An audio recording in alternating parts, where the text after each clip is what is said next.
কতদিন পাললেন গরুগুলা? 6 মাস। 6 মাস পাললেন। কোনটার নাম কি দিছে? একটার নাম আকবর, একটার নাম বাদশা।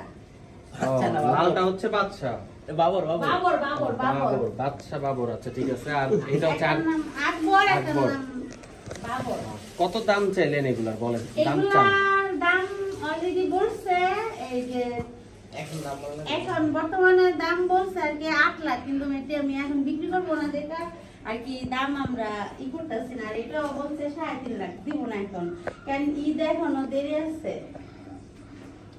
আচ্ছা আচ্ছা, অলরেডি দাম বলে ফেলছে। হ্যাঁ বলে ফেলছে, আবার বুকিংও দিতে চাইছে। আমরা নেই কেন, এগুলা আমাদের আরো গরু আছে 2টা, এদিকে নাই, কিন্তু বর্তমানে জোড়া আছে এটার এখন আর কি ঘরে ছোট দেখে আর কি 2টারই রাখছি। আর 2টা আছে, ওই 2টা আর কি আরেক খামারে আমার। আচ্ছা ঠিক আছে।